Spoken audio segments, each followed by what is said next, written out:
Welcome, brothers and sisters, to Let the Children Come to Him, channel about child trafficking, its causes, its fallouts, and how to prevent it. May the Lord bless you to the core of your being. Today, we're going to talk about more of the twin flame narrative born out of New Age spirituality and the telepathic twin flame connection. If you allow me, at some point this will all make sense in your brain if you allow me to just say the things that are planned to be said on this channel.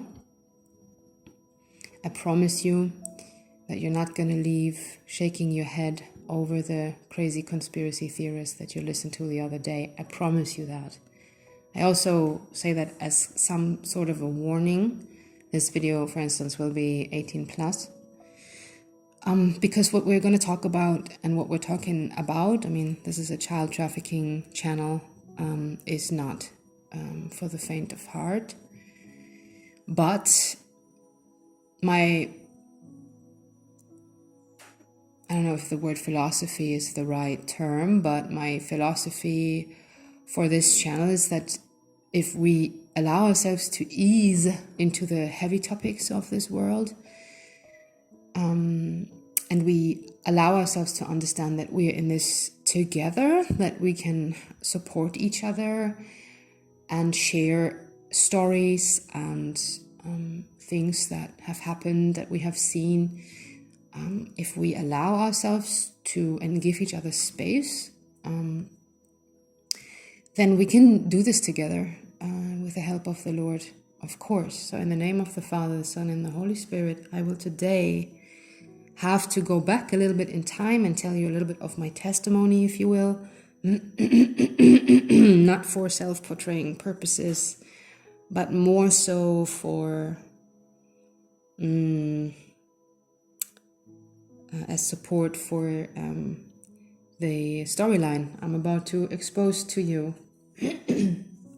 So we will do this while watching Russian Orthodox icons, because I'm going to dabble into witchcraft a little bit, and it's always a topic I'm not very comfortable talking about, especially when it's regarding my past. So buckle up. I used to be someone who I would call very naive and like a leaf on the ocean. I would just blow where the wind would blow me, or swim where the waves would bring me to, and I would not really put a lot of thought in my surroundings, into the world. I knew when I saw something unjust that it was unjust, and I had very strong feelings about this, but I wasn't really, I had no focus, I had no aims, no goals, no aspirations. I was pretty dumb. Not that I'm not dumb now, but it's a better kind of dumbness because now I am with Christ. So before I really didn't understand much about Jesus Christ, about the Father in heaven and the Holy Spirit. This was all strange stuff to me. I loved God since I was very little. I've always talked to the Lord when I was younger, but then as time progressed and as things happened, bad things, I stopped, and then I was floating around in nothingness for a long time. And I had actually many telepathic encounters that I did not assign to that type of thing, because they were so subtle, they were constant, they were always there for years of my teenagehood and young adulthood even, until I crashed into a really bad psychosis that I didn't even recognize that as telepathy in any way, shape, or form. Today I would definitely assign it to that, though I would not 100% put a nail in the place where it came from. I wouldn't 100% assign it to a human being. At this point, I am not certain whether it was from a spiritual entity, if you may, a demon or a human being. So if you now a little bit freaked out that I used terms like demons, telepathy in one sentence, then hear me out.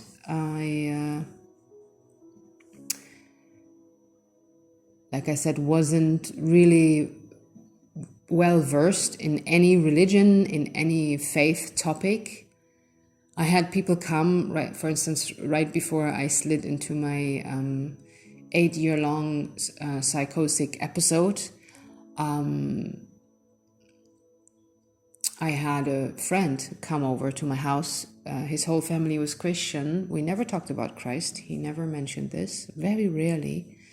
Sometimes if it came up in a song or something, a mainstream song, they were very musical people as well. But he came to visit, and my cat, who never even looked at strangers, instantly crawled on his chest together, rolled together in a little ball, started purring, and did not leave his side until he was done saying what he wanted to tell me. And then my cat got up and left, and he got up and left too. The thing he said was the following: come to Jesus. And I said, you know what? Haha, that's cute. But I wouldn't trust in this Jesus dude that you're telling me about. I trust myself. I was around 20 at the time. 19. Yes. I smoked a lot of weed at the time for approximately a year of my life. I have done that as a teenager. Then I stopped because it got into my head, and then I started again because I had this stalker dude who stalked me for 3 months until I finally called the police on him. It was very brutal, very vile, but he smoked hashish, and I smoked with him, and that was the end of everything. For the next 8 years, I was convinced people could read my mind. I would sit on my couch and watch a television show, politicians talking about stuff, and I would sit there and watch. I wouldn't smoke. After this stalker left my life, the drugs completely left my life as well. I was never someone who smoked or drank alcohol at home, and when I went out, I would usually drink beer, never really hard booze, except for a few years at the very end of the evening, I would drink a whiskey Coke. So I wasn't someone who was high on drugs all the time. I was very tame. Like at home, I never smoked cigarettes. When I went out, I smoked a whole pack. I was that kind of addict, the weekend addict, yeah. So I would sit there and think a sentence in the voice of the host, the television host, and a minute later the television host would say exactly that sentence, and I got scared out of my mind. It was approximately 3-4 months where I just sat in my house and experienced these things, and I did not know what to make out of them. And the rest of my life until now, I have told everyone, yeah, I got a drug-induced psychosis. Excuse my terminology, may be wrong, excuse me, because English is not my first language, and I know all these words in my so-called mother language, but not in English, potentially. So I'm sorry if I make mistakes. So yes, I dragged myself through life until I changed perspective, as I called it, and started to dabble in New Age spirituality, which was mostly due to my, at the time, husband, who was a universalist. I would say, looking back in the day, I had no understanding of that there was even a difference between spirituality and faith, or between faith and religion. I had no idea about any of these things, and so I was so inspired by this individual that was raised so mainstream but acted up against everything that was mainstream, and it was so cool to me. There was also political hues, because he came from a completely different culture than I did, that I didn't pick up on, and it was all a mess. But since, I considered him my family, I didn't question anything. And even during the time where I openly discussed with him, hey, I've looked it up on the internet, and the things that are happening between us, they hint towards covert narcissistic abuse from your side towards me, which is not saying that I was an angel or a saint or something in this relationship and innocent, but definitely there was heavy duty narcissistic abuse going on. And after discussing this with him, I tried to break out of this marriage twice. I had to move continents alone with a child. The first time I didn't manage. I still was addicted to alcohol. And I drank at home in the evenings. Just beer, but still, I was weak. And I didn't make it. And then the second time around, I did. And it was a brief moment. There were 2 moments in during that time where I know that God reached out to me. And that was the last time I ever consciously thought of God as the Father in heaven, the one that we know from the Bible, the God of Abraham, Jacob, and so forth. So yeah, I then got completely lost in a different culture. Once again, I left my home country and I went to a place where let's say before in my marriage, I lived in a teeny tiny community, 350 people. On top of that, it was a teeny tiny island, which makes it even more isolate and desolate. And on top of that, they had like A-class celebrity and politicians vacate there, which made it even more of a place where strangers weren't really welcome. I can tell you that this was, until that point, the worst time of my life on planet Earth. And I had come from a house of constant abuse, rejection, and neglect, and all kinds of bad stuff, sexual abuse, of course, as a child as well, and all these things. And even that that time on this island was still the worst time of my life on planet Earth, especially because I had been a young mother at the time. So then I move into this country and things change drastically, but I still don't get it. I move on and move places, live on boats and in tents and all kinds of things to try to find a place to settle in peace. But somehow there's this ongoing theme in my life that wherever I come, I am being repelled, attacked, rejected, to the point where I know people want me dead. Like there's little attempts to take my physical life. Many ways, but also physical, where I can see it with my eyes and touch it and like bleed afterwards. So yeah, here in this place where we are now still,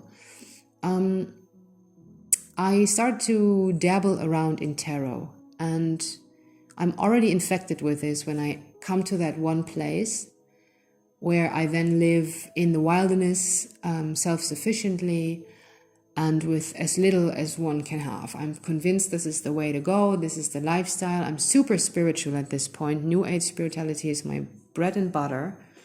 I know everything. I don't know if this is a name for you. If you know this human, her name is Teal Swan. At the beginning of this venture into this other country, I soak her up because she has a very similar history than I do, and the way she deals with it and what she did of herself. Wow, look at her.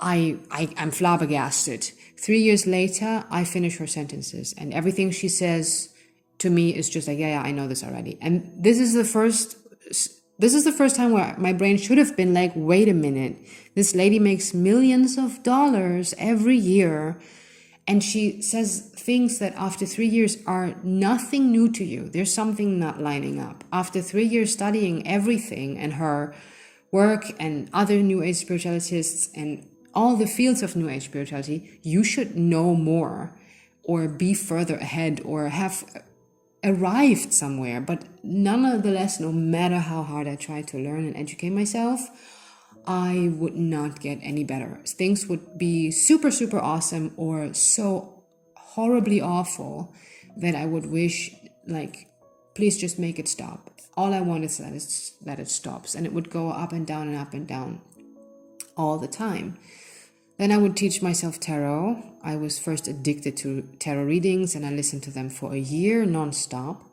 And then I would start teaching myself tarot. Within 3 months, I did my own readings, and I genuinely had messages. I taped it and I put it on YouTube, and I had genuinely gathered a following of people saying, "This is true. This is wow. How do you know this? How?" So I learned, and that's why I started doing tarot, that the messages, these signs that you asked for, and that's how it began for me, they are real. There's something there that, like the voices you hear in your head, okay? You're not crazy. It started like with angel cards. I had bought them long time ago when I lived on this teeny tiny island, and somehow I dragged them wherever I went with me. And I started to lay them once a month. And then I would lay one card, and with this card I would go. It would be my spiritual guide for a month. And it started out very orderly, very like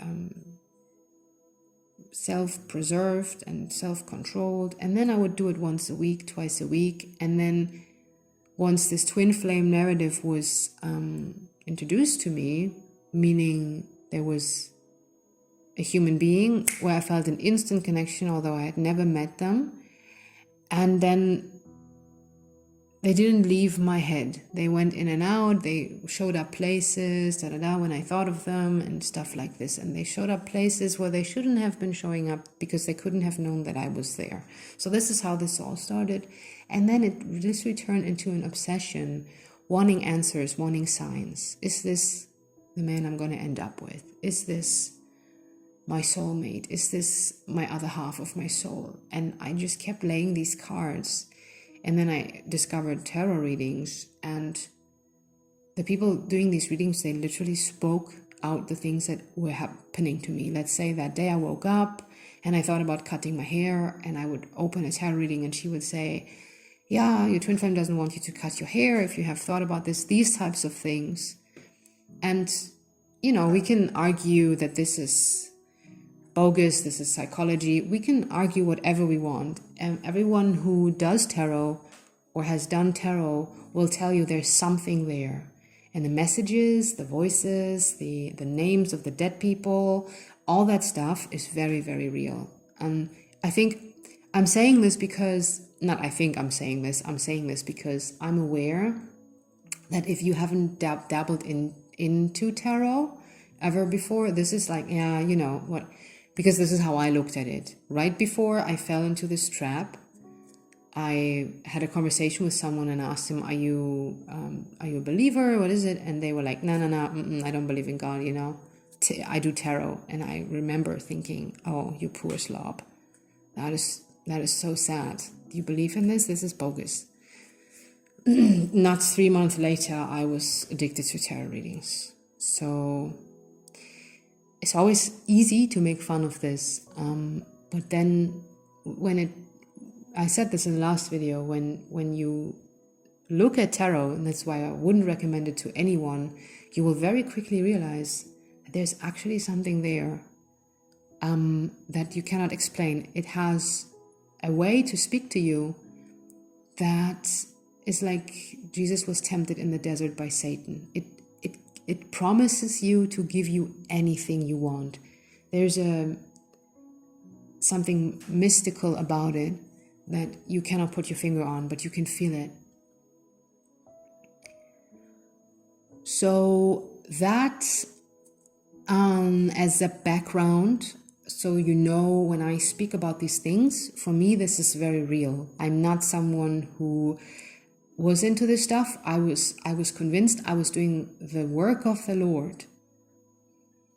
And if you are interested how I got out of this, I was looking as per usual because I realized something's wrong, something's severely wrong with this twin flame connection. There's abuse happening in all aspects of my life, and I need to remove myself from this.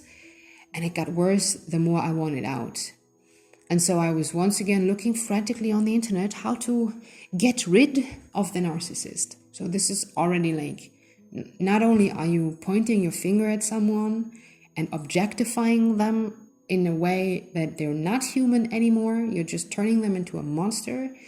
You're also not only rejecting all the fault off of you. You're not, when you call someone a covert narcissist, let's say, or a narcissist or whatever, the thing that you do is you reject all fault in this. You're allowing this in your life. So don't call anyone anything. If you have something to do with them, accept them the way they are. If you don't want anything to do with them, accept them the way they are. Pray for them and wish them, fare them well on their merry way. But that was it was just disgusting the way I was. And then it was literally getting rid. That was the sentiment, was the whole thing was, I need to get this out of my life. And it was a human being I was talking about. And, we can definitely argue, well, this was evil, so it needed to go. Hate all that is evil. Yes, but I didn't do that at the time. I pointed my finger at a human being and I said, this thing, it needs to get out of my way now. And so I was frantically looking, and there was this lady in the forest, and she talked about narcissists and how to she had a whole channel built around that. But she was praying to the Lord in Jesus' name. And I did that. I didn't even notice it. I just frantically wrote down this prayer because it felt like it seemed like it could help me. It felt good. And I started praying it for 2 days. And after 2 days, our life had changed 180 degrees. I wouldn't say 100, maybe 90 degrees. We were slowly facing towards a better, but it got so much better when it in month had never changed. Only worsened to the better, for the better, only worsened. And I affirmated, I am this, I am that, me, my life is this, me, more of me.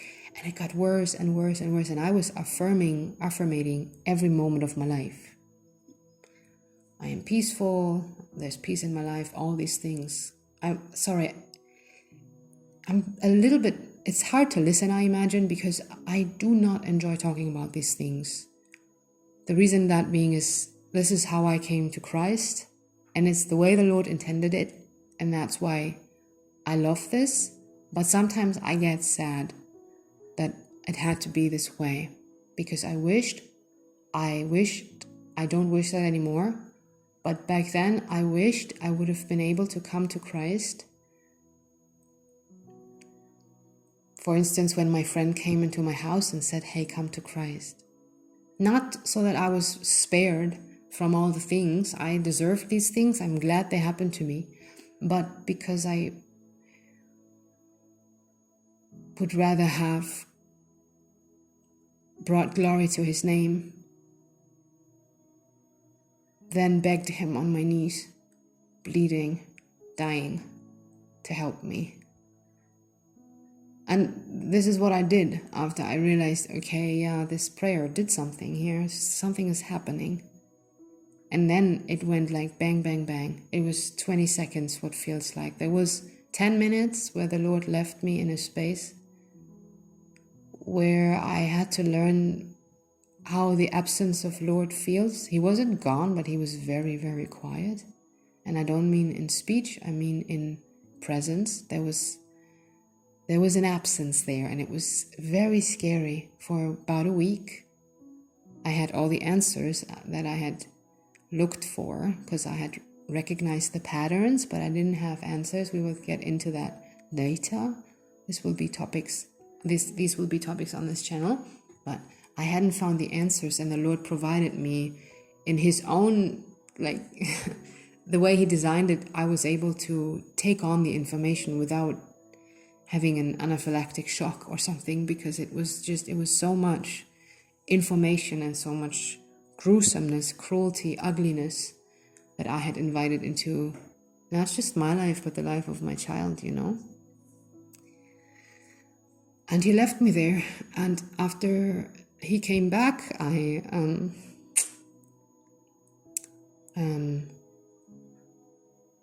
there was nothing left. There was just Christ, nothing. And ever since, it's all I want.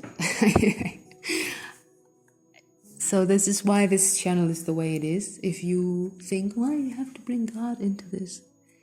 I couldn't do it without him. I can't do anything without him. I need him always. And I love him so much. And I will never, never, never, never, never, never, never not do the things that I do in his name ever again. So that's why we're here. Now you know this about me. Very personal. We're getting cozy on this channel. I won't bring this up in the future. I will probably put this somewhere in the title so that if you hear it in another video, I can reference you to this video, because this is not about me, okay?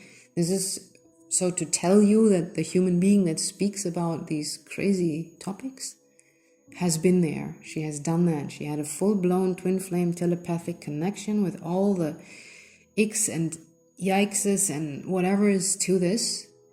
And she's done with this, and she has found her answers to this, and she's going to share these answers with you, because we need to talk about these things if we want to stop and prevent things like child trafficking, things like human trafficking. Then we need to look at all aspects of these things. We cannot just look on the facade of the internet and go with what sounds right and then say, well, we have educated ourselves. We need to look in the ugliest, most gruesome and darkest corners. We need to shine the light of Christ in these corners. And here's the thing, why I say it like that is not because I'm a good Christian or something. It's because without him, we can't do this. It's too hard. And he will do it for us. All we need to do is make the choice that we want to bring change. That's all we need to do, okay? So let's not stress ourselves out. What is this? Is this a snake? There was this striped, it looked like a serpent on the screen. I wondered. Yeah, Orthodox, Russian Orthodox icons. Thank you very much. Oof. Let's now close this, for we don't need it anymore. And let's start out with Wikipedia.